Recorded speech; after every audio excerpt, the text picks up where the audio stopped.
오늘 우리에게 주신 하나님의 말씀 함께 읽도록 하겠습니다. 성경 봉독은 에베소서 말씀 읽겠습니다. 에베소서 4장 11절로 16절 말씀을 오늘 함께 보겠습니다. 저와 한 절씩 번갈아가며 주님의 말씀을 봉독하겠습니다. 11절 제가 읽습니다. 그가 어떤 사람은 사도로, 어떤 사람은 선지자로, 어떤 사람은 복음 전하는 자로, 어떤 사람은 목사와 교사로 삼으셨으니 이는 성도를 온전하게 하여 봉사의 일을 하게 하며 그리스도의 몸을 세우려 하시니라. 우리가 다 하나님의 아들을 믿는 것과 아는 일에 하나가 되어 온전한 사람을 이루어 그리스도의 장성한 분량이 충만한 데까지 이르리니 이는 우리가 이제부터 어린아이가 되지 아니하여 사랑의 속임수와 간사한 유혹에 빠져 온갖 교훈의 풍조에 밀려 요동하지 않게 하려 함이라. 오직 사랑 안에서 참된 것을 하여 범사에 그에게까지 자랄지라. 그는 머리니 곧 그리스도라. 그에게서 온 몸이 각 마디를 통하여 도움을 받음으로 연결되고 결합되어 각 지체의 분량대로 역사하여 그 몸을 자라게 하며 사랑 안에서 스스로 세우느니라. 아멘. 네, 오늘 함께 나눌 말씀의 제목은 교회란 무엇인가 이런 제목으로 말씀 나누겠습니다. 잠깐 기도드리겠습니다. 하나님 아버지, 이 복된 주일 아침에 주님 앞에 예배하러 모인 저희들이 주님께 찬양과 경배와 또 기도와 헌물을 봉헌하였고 이제 겸손한 마음, 열린 마음으로 주님의 음성을 듣고자 우리의 마음을 열고 조아리노니 주 성령님 이 시간에 우리 각자에게 말씀하여 주시옵소서. 특별히 말씀을 통해서 하나님께서 이 땅에 교회를 세우시는 뜻과 목적이 무엇인지를 깨달으며 우리가 그 말씀과 주님의 뜻 앞에 어떻게 응답할 것인지 깊이 생각하고 또 응답하는 우리 모든 성도들 삶이 되게 하시고 또 우리 쉼터교회 되게 하셔서 우리 주님의 마음을 흡족하게 하는 교회로서 계속 자라갈 수 있도록 인도하옵소서. 부족한 종을 이 시간 말씀을 전하는 통로로만 온전히 사용해 주시기를 기도드립니다. 예수님 이름으로 기도하옵나이다. 아멘. 예, 우리가 요한복음을 쭉 보다가 오늘하고 다음 주는 교회란 무엇인가 이런 주제로 두 번에 걸쳐서 말씀을 좀 살펴보려고 합니다. 저희가 이제 12월에 교회를 새롭게 시작했고 또 12월 1월 지났고 이제 세 번째 달을 맞이하면서 주님께서 교회를 세우시고 또 우리를 향해 갖고 계시는 계획이 무엇일까? 주님이 뭘 원하실까? 이런 겁니다. 쉽게 말하면 그걸 좀 생각할 필요가 있습니다. 이런저런 말씀들을 우리가 묵상할 수 있지만 또 1년에 정기적으로 연초에는 특별히 우리 교회는 어디에 서 있고 무엇을 위해 존재하고 있고 어디를 향해 가고 있는가 하는 것들을 한 번씩 생각해 보는 것은 굉장히 중요할 것입니다. 오늘 이 말씀을 통해서 우리 주님께서 교회를 어떻게 무엇을 위해서 이런 것들을 좀 생각해 보는 그런 시간이 되었으면 좋겠습니다. 교회란 무엇이죠? 교회는 왜 존재하고 교회가 해야 될 일에 제일 중요한 것은 뭘까요? 여러 가지 답이 있을 것입니다. 신학적으로 교회론 하면 엄청난 분량의 책들도 많이 있고요. 근데 오늘 성경 말씀을 우리에게 주신 말씀을 좀 생각하면서 생각해 보면 좋겠는데요.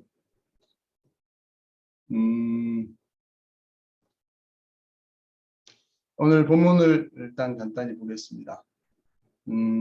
예, 그가 이렇게 나오는 것은 예수님을 말하는 거고요. 에베소서 말씀. 에베소서가 특별히 성경 전체 중에서 교회론, 교회에 관해서 아주 중요한 가르침을 주고 있는 책입니다. 사도 바울이 로마 감옥에 갇혀서 에베소에 있는 에베소에서 가장 오랫동안 목회하고 사역했던 교회였고요. 거기에 편지를 보내면서 교회가 무엇인지를 이렇게 깊은 하나님의 뜻을 담아서 편지를 보낸 것인데 그 에베소서가 바로 교회에 관한 중요한 가르침을 주고 있는데 그 중에 교회에 관한 중요한 부분들이 나와 있습니다. 이렇게 저렇게 해서 12절에 보시면 그리스도의 몸을 세우려 하십니다. 이런 뭘 하기 위하십니다. 이게 이제 중요한 목적이죠. 그런 내용이 나오고 있고 또 13절에도 보면 우리가 어떻게 되어서 어떤 것을 이루어 온전한 사람을 이루어서 그리스도의 장성한 분량이 충만한 데까지 이르리니 이렇게 말하고 있습니다. 그리스도의 장성한 분량이 충만한 데까지. 이 장성이라는 말은 충분히 성장한 maturity죠. 성숙한 거기에까지 이르는데 어디에 누구를 기준으로요? 그리스도의 장성한 분량이 충만한 데까지 이르는 것. 그래서 그리스도의 몸을 세운다는 표현이 있었고 우리가 다 같이 그리스도의 장성한 분량이 충만한 데까지 이른다. 이런 표현이 있었고요. 15절에도 보면 범사에 그에게까지 자랄지라. 그는 머리이신 그리스도이시다. 이렇게 되어 있고 어떻게 해서 그 몸을 자라게 하며 스스로 세운다. 세운다는 표현, 자란다는 표현, 장성함에 이른다는 표현들이 있습니다. 그래서 이제 교회를 주님께서 이 땅에 교회를 세우시면서 교회를 통해 가장 원하시는 목적은 무엇일까?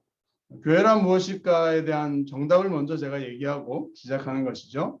뭐라고 정리할 수 있을까요?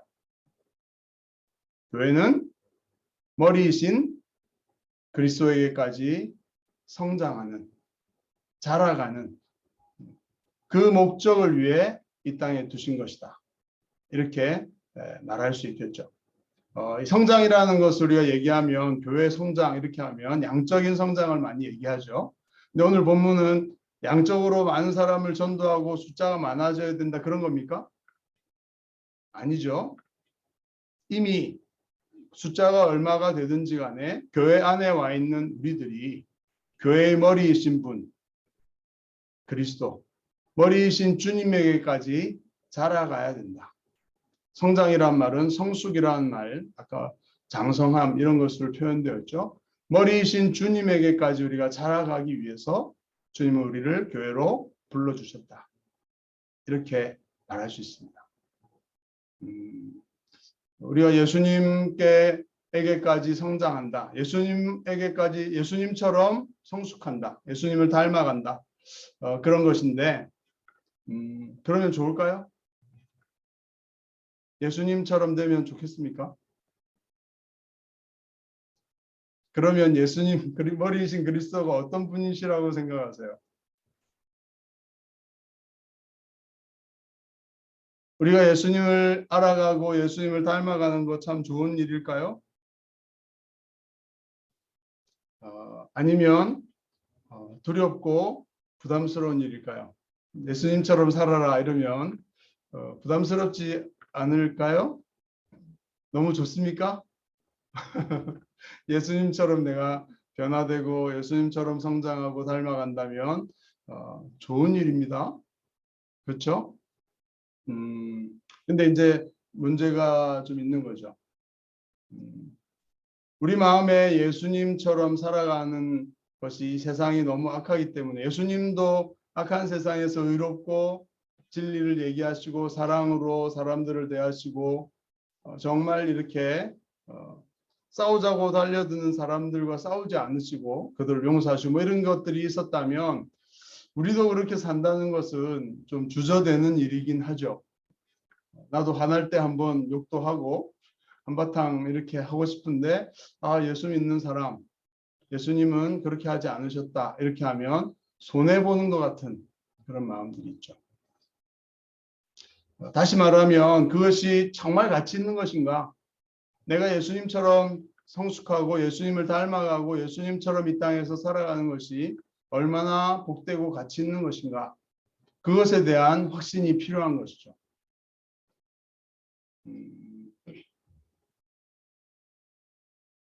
거기에 약간 딜레마가 있는 것 같습니다. 근데 예수님의 결말을 보고 우리가 예배하고 있는 예수님 하나님 보좌 우편에 십자가를 통해서 가장 높은 영광의 자리에 앉으셨다, 이것을 우리가 믿는다면, 또 예수님께서 이 땅에 사실 때에 가지셨던 평안과 기쁨과 확신, 사람들을 사랑하면 아프지만 사랑하는 사람이 가장 vulnerable 하기도 하죠. 그래서 상처도 받습니다. 부모님들, 어머니들 계신데 자식을 사랑하고 이렇게 하면 이해해주지 않고 그 보답이 당장 없기 때문에, 그렇죠? 마음이 아프고 고통스러운 과정이 있지만, 그러나 그 과정을 통해서 사랑은 영원한 것이고 사랑은 이기고 열매를 맺게 되어 있죠. 예수님의 사랑의 희생을 보면 우리가 알 수 있는데, 우리가 그것을 믿어야 될 것 같아요. 예수님이 정말 가치 있는 그런 삶을 사셨고 지금 하나님 보좌 우편에 가장 영광스러운 그런 가장 가치 있는 절대적이고 영원한 가치를 따라서 주님이 먼저 가셨고 우리가 예수님을 닮아가는 것이 가장 가치 있다, 이것을 믿어야 될 것 같습니다. 그러기 위해서는 주님을 좀 더 알아가야 되죠.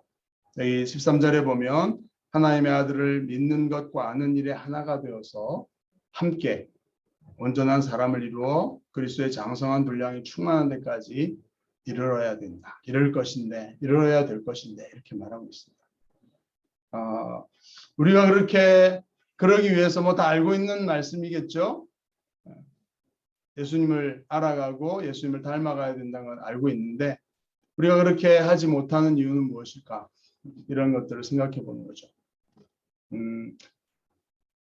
이 아는 일과 믿는 것이 같이 나오고 있죠. 믿는 것과 아는 것. 여러분, 우리는 안다고 생각하지만 믿지 못할 때가 있고요. 또 그렇게 알고 있다고 생각하지만 그렇게 느끼지 못하고 그렇게 행동하지 못하는 약간의 뭐라고 하죠? 불일치가 우리 속에 있죠. 머리로 아는 것이 우리의 가슴으로 내려오고 이것이 손과 발로 행함으로 연결되어져야 되는 것인데, 머리로 알고 있다고 생각하지만 정말 그것을 확신하거나 믿지 못하고 그게 참 좋다는 것을 느끼지 못하고 그렇게 되면 행동할 때에 주저하게 되죠. 마음을 딱 먹지 못하죠. 우리의 마음속에 예수님을 바라보고 예수님을 알므로써 이렇게 하는 것이 가장 가치 있고 참되고 옳고 가치 있는 것이다, 귀한 것이다, 이렇게 하는 것이 맞다는 것들이 우리 마음속에 이렇게 삶 속에 전체적으로 가득 차 있어야 그런 상황과 배경이 왔을 때 그렇게 이 분열되지 않고 그렇게 즉시 행동할 수가 있는데 이게 잘 안 된다는 거죠. 그래서 이제 이게 안다는 말을 우리가 다시 생각해 봐야 됩니다. 헬라어로서 안다, 이것은 철학적으로 사고하고 논리적으로 생각하고 붕 떠 있는 지식이죠. 근데 여기 성경이나 여기 에베소서나 성경이 말하는 알미라는 것은 굉장히 경험적이고 지식적인 것이 아니라 체험적인 알을 말합니다. 마음에 깊이 와닿는 상태로서 몸 전체로 온몸으로 전인적으로 아는 것이 바로 안다, 이런 것이거든요. 예수님을 우리가 그렇게 알고 있다면 그렇게 우리가 살아갈 수 있는데 주님을 알지 못하기 때문에 그렇죠. 그래서 우리의 지식이 머릿속에만 있지 않고, 그러기 위해서는 이 예수님을 알아가는 지식은 우리가 머릿속에 있는 그 지식을 가슴으로 끌어내리고 하는 묵상, 이 과정이 필요하죠. 예수님은 어떤 상황에서 그렇게 하셨을까 묻고 예수님께서 깨닫게 하시는 바를 따라서 마치 어떤 딱딱한 음식물을 우리가 씹어서 소화해내는 것처럼 그 말씀이 살아서 우리 가운데 소화되고 우리의 마음을 채우고 우리의 삶을 형성할 수 있도록 하는 말씀에 대한 작업들이 중요하죠. 모든 성경은 하나님의 감동으로 된 것으로 교훈과 책망과 바르게 함과 의로 교육하기에 유익한 이는 하나님의 사람으로 온전하게 하며 모든 선한 일을 행하기에 온전하게 하려 합니다. 모든 성경이 그렇다는 거죠. 교훈도 하고 책망도 하고 바로잡아주고 계속 훈련해주는 게 말씀이라면 이 말씀이 우리의 양분이 되는 것이죠. 예수님을 어떻게 머리로 하는 게 아닙니다. 성경 퀴즈하기 위해서 그거는 진짜 머릿속에만 있는 지식일 뿐인데 이것이 우리의 묵상과 우리의 삶의 현장에서 적용하고 이렇게 우리의 것으로 소화되어지는 과정, 이 노력들을 해나가지 않으면, 그리고 또 중요한 것은 모든 성경이라고 했지 않습니까? 우리가 좋아하는 성경만이 아니라 좀 딱딱하고 이해하기 힘든 어떤 부분들이라도 그 모든 성경이 우리를 위해 기록된 목적은 하나님의 백성으로서 그리스도를 닮아가는, 하나님을 알아가는 계시의 통로로서 말씀이 주어진 것입니다. 그래서 그것을 얼마나 우리가 소화하고 공부하고 우리 것으로 만들고 교회가 함께, 그렇죠? 이 말씀이 우리의 삶에서 주님을 알게 하는 것이고, 그렇게 할 때 깨달아질 때 믿어지는 것이고, 믿어질 때에 그렇게 행동할 수 있게 되는 것이죠. 근데 중요한 것은 여기에서 우리가 다 하나가 되어 함께라는 부분이 있습니다. 말씀을 혼자 설교 듣고 강의 듣고 이렇게 공부하는 게 아니라 함께 하는 것이 상당히 중요한 부분이죠. 15절에도 보면 사랑 안에서 참된 것을 하여서 범사에 그에게까지 자라야 된다. 이렇게 말합니다. 사랑 안에서, 사랑하는 마음으로 참된 것을 하여, 참된 것을 말하고 참되게 행동함으로써 서로 범사에 그분에게까지 자라야 된다. 아까 모든 성경도 얘기했지만 범사에라고 하고 있습니다. 그래서 어떤 부분에서만이 아니라 주님의 어떤 게 있습니까? 주님의 성품을 얘기할 때 주님의 사랑, 용서, 자비하심, 선하심도 있다면 주님의 거룩하심과 진실하심과 의로우심도 있죠. 그래서 한쪽으로 치우친 것이 아니라 범사에, 그리고 교회 안에서뿐 아니라 직장에서 믿지 않는 사람들을 대할 때나 어떤 영역, 사회적 영역에서나 정치적인, 국가적인 그런 모든 면에서도 주님이 어떻게 바라보시고 생각하실까 하는 것들을 생각하면서 그에게까지 자라가는 것들이 필요하다. 그렇게 되면 좋겠습니까? 14절 보시면 그와 반대되는 장성하지 못한 어린아이와 같은 모습이 나오죠. 사람의 속임수와 간사한 유혹에 빠져서 온갖 교훈의 풍조에 밀려서 요동하는 모습. 이리저리 왔다 갔다 하면서 두려워. 이것은 이제 이단만을 얘기하는 게 아닙니다. 이단적인 부분에 대해서 분별하고 거부하고 이겨내고 할 수 있는 것들이 필요하죠. 어린아이들은 그렇지만 이단뿐 아니라 이렇게 속이는, 와서 달콤한 것을 주면서 살살 속일 때에 살짝 넘어가는, 아담과 하와가 뱀의 꼬임에 그랬던 것처럼. 그래서 이것이 이단들만에 관한 얘기가 아니고요. 우리가 살아가면서 이럴 때에, 이런 상황이 왔을 때, 누군가 나에게 공격해 왔을 때, 아니면 어떤 유혹이 다가올 때 영적으로 어린아이의 상태에 있으면 그것이 달콤하게 느껴지고 속아서 넘어가는 것이죠. 그 모든 것들을 다 포괄하는 개념이라고 할 수 있습니다. 영적으로 성숙해 있으면 이것이 양심으로는 그러면 안 돼, 이렇게 하지만 감각적으로는 그러고 싶어, 이럴 때 내가 화를 한번 확 내버릴까, 이렇게 하는 생각들이 막 올 때에 성숙한 사람은 어떻게 하죠? 그 배후에 있는 뭐라고 하죠? 낚시바늘, 우리를 걸려 넘어뜨리게 만드는 사단의 여러 가지 시험들, 유혹과 감정들을 분별하고 거기에서 하나님의 말씀대로 이겨내는. 그래서 이리저리 흔들리거나 유혹당하거나 이렇게 분노하거나 하지 않고 하나님의 말씀대로 말하고 생각할 수 있는 그런 힘, 이런 것들이 성숙한 사람들의 모습이죠. 유혹 앞에서도 그럴 수 있고 도전들 앞에서도 어떻게, 여기서 내가 싸우고 이기고 어떤 말을 하고 나가야 될 것인가, 아니면 참고 용서하고 품고 넘어가야 될 것인가, 이런 분별력들이 있어야 됩니다. 어떤 정답이 딱 있는 게 아니죠. 이런 상황에서는 이렇게 해라, 이게 아닙니다. 그때그때 하나님과 동행하면서 말씀이 우리의 삶을 인도할 수 있도록 그런 분별력들이 필요한 것입니다. 그게 이제 성숙한 사람의 모습이죠. 일괄적이고 획일적인 것이 아니라 그럴 수 있는 말씀에 대한 지식과 성령님과 동행하면서 어떻게 할 것인가 하는 것들이 있으면 어떻겠습니까? 여러 도전들이 있다 하더라도, 바람이 불어온다 하더라도 마음에 평강과 기쁨이 있죠. 사랑을 빼앗기지 않죠. 선한 마음들을 잃어버리지 않습니다. 아무리 악한 상황에, 힘들고 어려운 상황에 처해도 든든한 평강들이 있죠. 말씀 안에 우리의 삶을 세워나가고 주님과 동행하기 때문에 그런 것이 그리스도를 닮아가는 삶의 가치라고 할 수 있습니다. 뭐 여러 가지 결핍한 상황들이 오고 두려운 상황이 온다고 해서 그 불안과 두려움에 이리저리 요동하며 끌려다니며 이렇게 두려워하고 불안해하고 이렇게 하는 것이 아니라 주님 안에서 든든하게 깊은 평강과 기쁨을 가지고서 세상을 살아가는, 상황과 환경에 흔들리지 않는 그런 모습들이 성숙한 그리스도의 모습이다, 이렇게 말할 수 있습니다.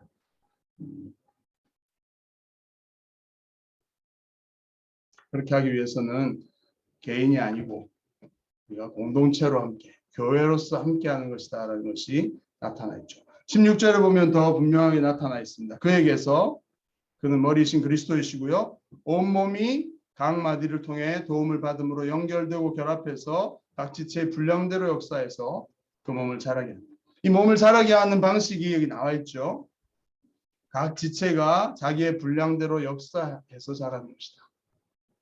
그런데 그것은 머리로부터 온몸이 각 마디를 통해서 도움을 받음으로써 가능하다, 이렇게 되어 있습니다.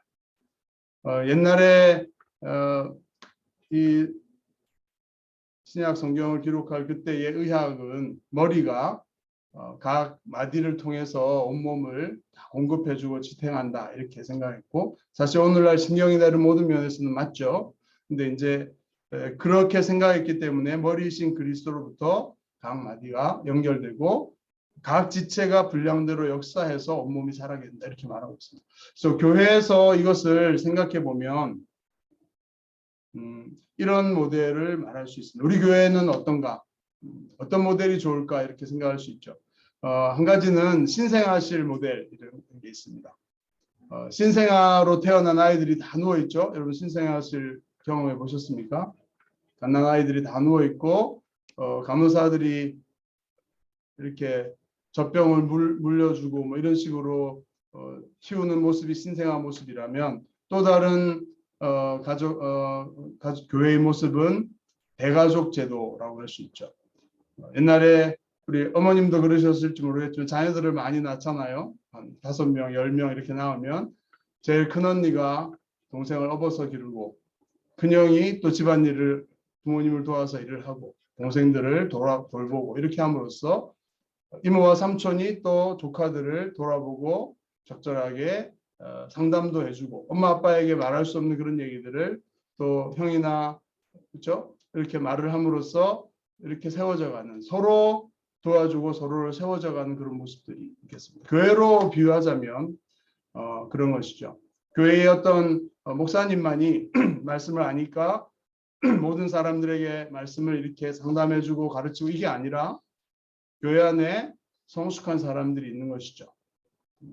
성숙한 교회의 지도자들이 많이 성장해 나가도록 이렇게 되어지면 그분들이 또 한 걸음 앞서서, 한 걸음 뒤에서 어려움 당하는 사람들을 도와주고 그들과 상담하고 말씀을 가르쳐주고 먹여주고 돌아봐주고 하는 것, 이런 모습으로 성숙한 사람들이 많이 있는 교회라면, 그렇게 서로 각 지체가 자기의 분량대로 역사해서 그렇게 그 몸을 자라게 하는 것이다, 이런 것입니다. 그래서 사도 바울이 오늘 이 말씀을 통해서 생각하는 교회의 모델은 온 지체가 머리로 다 연결되어 있지만 그 마디가 되는 중요한 리더들이 또 교회의 틀을 형성하고 서로 돌아보며 각 지체, 어떤 어리고 연약한 지체라도 자기의 기능과 역할을 잘 감당함으로써, 은사도 있죠.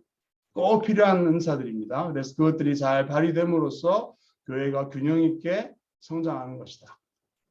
이렇게 교회에 대해서 비전을 갖고서 사도 바울은 얘기하고 있는 것이죠.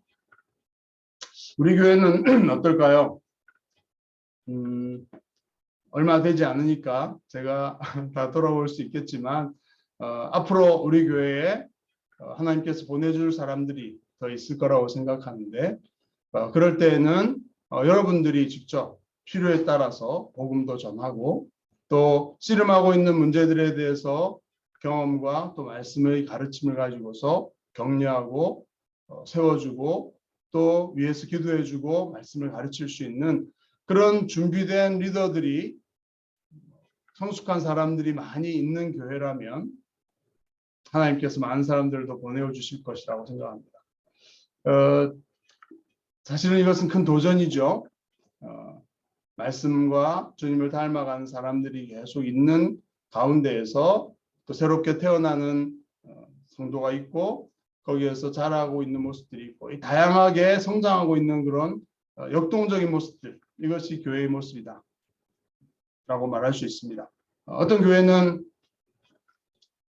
그냥 주일날 예배만 드리고 또 목사님이 가르쳐 주는 것 이런 것만 생각하고 또 필요할 때 목사님과 상담하고 이런 식으로 굉장히 목사 의존적인 이런 교회가 있을 수 있는데 건강한 모습들은 아니죠. 그래서 이렇게 할 수 있습니다. 뭐 여러분들 그 아인슈타인과 운전사 이런 이야기 들어보셨습니까? 아인슈타인이 어느 날 미국에서 자기 상대성 이론을 막 강의하러 다녔다는데 믿거나 말거나 사실은 아니겠죠. 그런데 너무 많이 하다 보니까 몸도 피곤하고 힘들고 어느 날 그래서 자기 운전기사에게 이렇게 얘기를 하다 보니까 운전기사가 몇십 번이나 똑같은 강의를 듣다가 보니까 얼굴도 비슷하게 생겨가지고 할 수 있겠다 이렇게 해가지고 자네가 상대성 이론 이번 대학에 가서 강의를 좀 해보고 이 대학은 다행히 내 얼굴을 잘 모르니 내가 자네 모자를 운전기사 모자를 쓰고 있을 테니 자네가 강의를 좀 하게 이렇게 했답니다. 웃자고 하는 얘기겠죠. 근데 실제로 이 운전기사는 뭐 너무 많이 들어서 잘 알고 있어서 막 강의를 멋있게 했답니다. 근데 이제 강의를 다 마쳤는데 위기의 순간이 왔죠. 강의를 듣던 어떤 교수가 굉장히 예리하고 복잡한 질문을 딱 한 거죠. 손을 들고. 그랬을 때 이 운전기사가 전혀 당황하지 않고 그렇게 쉬운 간단한 문제는 우리 운전기사도 알 수 있네. 우리 운전기사한테 물어보게 하면서 운전기사가 나와서 답변을 해달라고 하면서 유유히 내려갔다는 아인슈타인이 와서 이제 답변을 했겠죠. 뭐 그런 얘기가 있습니다. 제가 그 얘기를 오늘 말씀 생각하면서 생각이 났는데요. 우리 교회가 그러면 얼마나 좋을까? 어떤 문제가 생겼을 때 목사님에게 다 물어보세요 이게 아니라 제가 없더라도 그 정도 문제야 어떤 말씀을 통해서 도와줄 수 있고 어떻게 해결할 수 있고 할 수 있는 그런 자생력이 그런 성숙한 성도들이 많아서 그럴 수 있는 힘이 있는 교회라면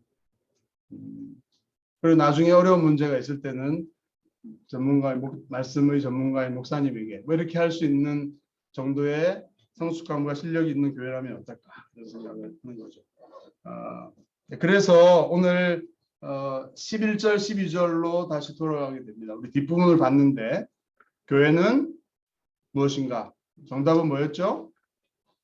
머리신 그리스도에게로 성장해가는 공동체, 성장하는 공동체 이렇게 말할 수 있을 것입니다. 우리는 주님을 닮아가는데 어떻게요? 혼자서가 아니라 함께 공동체적으로 서로 각 지체의 분량대로 역사함으로써 몸을 세워갑니다. 자, 그런 데 있어서 그러면 목사는 무슨 역할을 해야 될까요? 4장 11절에 보면 그가 어떤 사람은 사도, 어떤 사람은 선지자, 어떤 사람은 복음 전하는 자, 어떤 사람은 목사와 교사로 주셨다. 예수님께서 부활하시고 승천하시면서 지상에 선물을 주고 가셨는데 성령의 은사를 주고 가셨는데 바로 이런 사도나 선지자나 복음 전하, 목사와 교사 이런 사람을 주셨다. 다른 성경에 보면 성령의 은사들이 종류별로 많이 나와 있습니다. 뭐 예언과 방언도 있고 통변하는 것도 병 고치는 은사도 있고 말씀과 지식과 지혜의 말씀에 관한 부분은 그 중에 하나인데 에베소서에서는 교회를 강조하는 이 서신에서는 하나님이 주신 예수님이 주고 가신 큰 선물은 말씀의 사역자들이었다. 이렇게 되는 거죠. 목사와 교사는 정관사가 하나로 연결되어 있습니다. 그래서 목사가 따로 있는 것이 아니라 목양하는 것과 가르치는 일은 하나의 것이다. 그래서 성도들을 목양하고 양떼를 돌보고 할 때, 먹이고 할 때 말씀을 가르침으로써 말씀으로 목양하는 것이다. 이런 것들을 알 수 있는데요. 어쨌든 목사가 하나님이 우리 교회에 선물로 주신 것이다. 아멘 하십시오. 네, 하나님께서 우리 교회를 사랑하셔서 선물로 주신 가장 큰 은사와 선물은 목사다. 왜? 12절에 나와 있죠. 이는 성도를 온전하게 하는 말씀의 사역을 통해서, 말씀을 통해서 성도를 온전하게 하는 것이기 때문에 성도를 준비시키는 혹은 무장시키는 일을 말씀을 통해 한다는 것입니다. 그러니까 우리가 본 것처럼 말씀이 머리이신 그리스도를 알고 그분에게 성장하고 자라가게 만드는 것인데, 그 중요한 역할을 감당하는 것이 바로 목사의 사명이고 은사이다. 이렇게 할 수 있는데, 자, 그런데 이제 논란이 되는 부분이 하나 있어요. 그 다음에 나오는 봉사의 일을 하게 하며, 이 봉사는 뭐 미니스트리라고 번역되어 있는데, 이 봉사는 누가 하는 것일까요?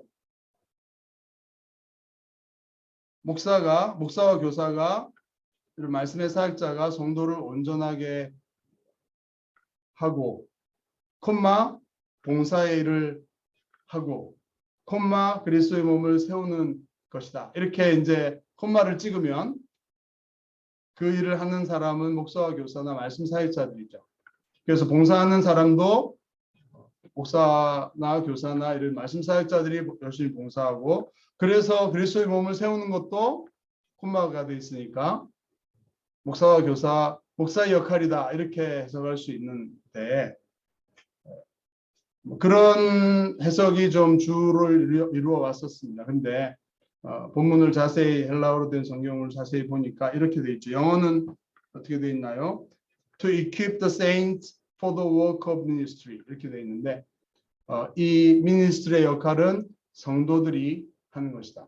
영어의 오형식, 목적어가 있고 그 다음에 나오는 to 부정사나 이게 있으면 그 목적어가 주어가 되어서 그들이 봉사를 하는 것, 이렇게 해석하는 것이 맞다는 것이죠. 우리 뒤에서 봤지 않습니까?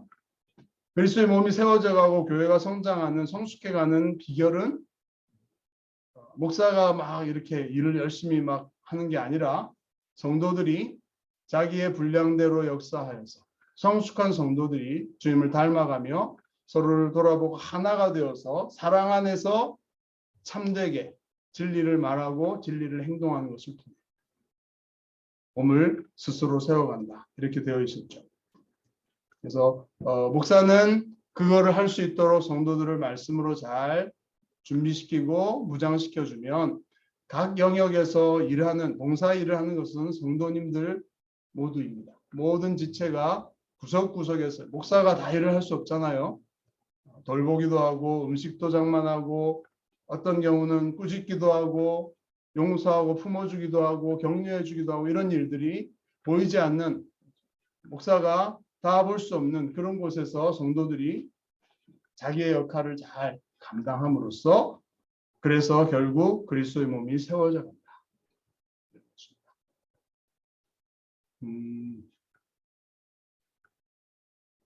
이렇게 서로의 역할을 잘 감당하고 좀 좀 역동적이고 생동적인 힘이 있는 그런 교회 모습으로 우리가 나아갈 때, 숫자가 적다고 해도 굉장히 활기차고 그리스도를 닮아가는 일, 거기에서 주님이 어떠한 것인지를 체험하는 일, 이게 가능한 것이죠.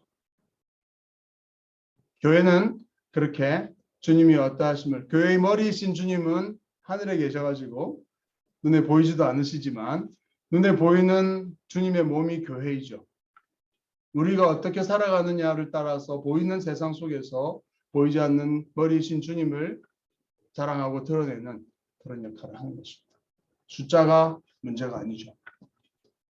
우리 이 말씀을 마무리하면서 교회는 무엇인가? 주님을 닮아가고 있는가? 나는 머릿속에 있는 지식의 말씀이 아니라 그 말씀이 내 속에서 정말 은혜가 되고 깨달아지고 주님을 생각하고 주님을 묵상하고 연구해 보니까 참 좋구나. 주님이 그렇게 행동하신 것이 참 귀하구나. 나도 그렇게 해야겠구나 하는 울림이 있는지 내 속에서 어리석은 것이고 이 자본주의 사회에서는 손해보는 것이고 그죠? 주는 것이 받는 것보다 더 복되다. 이것만큼 자본주의와 반대되는 주님의 말씀은 없죠. 주님께서 주셨습니다. 그래서 우리가 주는 것이 더 복되다고 믿고 말씀을 통해 우리 내면이 그렇게 설득되고 그렇게 살아가기를 소원하고 그것이 더 복되다고 정말 느끼고 그렇게 행동할 수 있는 그런 주님을 닮아가는 모습들이 있나요? 이걸 질문해 봐야 되겠습니다. 그리고 우리 자신뿐 아니라 우리가 성숙하면서 다른 사람을 돌아보고 자기의 역할을 감당할 수 있는 이런 역동적인 우리의 모습들이 있는지 그리고 목회자가 그런 말씀을 통해 그런 역할을 잘 감당하고 있는지 교회를 위해서 그렇게 우리가 기도하면 좋겠습니다. 이 말씀 생각하면서 우리가 주님의 말씀이 우리의 삶에 차고 넘치고 그래서 주님을 알아가는 그런 일들 그리고 목사가 의존적인 것이 아니라 우리가 서로를 통해서 주님을 알아가고 머리신 주님을 향해서 자라가는 그런 멋진 교회의 모습으로 나아갈 수 있도록 우리 쉼터교회를 위해서 그렇게 계속 기도하면 좋겠습니다. 아멘. 이 시간에 함께 기도드리겠습니다. 하나님 아버지 오늘 2월 첫 주일을 맞이하면서 교회가 무엇인지 질문하고 에베소서 말씀을 통해 답을 찾아보았습니다. 하나님 우리가 이렇게 계속해서 모이고 예배하고 또 이렇게 루틴하게 살아가고 있지만 날마다 우리 속에서 주님을 알아가는 기쁨과 깨달음이 새로워질 수 있도록 도와주시옵소서. 말씀으로 우리를 새롭게 해 주시옵소서. 부족한 자를 도와주시고 사용해 주셔서 이 말씀이 살아 움직이는 그런 교회 되게 하여 주시옵소서. 서로 자기의 분량대로 자기의 역할대로 돌아보며 말씀대로 사랑 안에서 참되게 행동하는 우리의 섬김과 나눔을 통해서 우리의 교제를 통해서 그리스도를 알아가는 그리스도의 장성한 분량까지 자라가는 저희 쉼터교회 되게 하여 주시옵소서. 하나님 아버지 이제 작게 출발한 저희 교회이지만 모두가 주님을 아는 일에 더 성숙해지고 또 성장하고 장성하여져서 또 많은 사람들을 맡겨주실 때에 그들의 필요를 채워가고 섬겨가는 그런 실력 있고 성숙한 교회 되게 인도해 주시옵소서. 하나님 우리 교회를 통해서 주의 뜻 이루어지기를 원합니다. 예수님 이름으로 감사하며 축복하며 기도하옵나이다. 아멘. 이 마지막 결단 찬양 이렇게 부르겠습니다. 찬송가 453장입니다.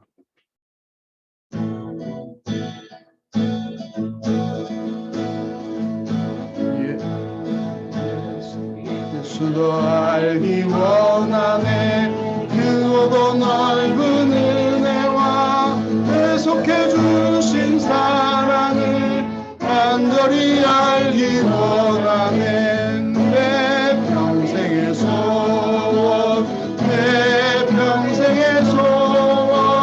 계속해 주신 사랑을 간절히 알기 원하네 성령이 스승되셔서 진리를 가르치시고 거룩한 뜻을 깨달아 예수를 알게 하소서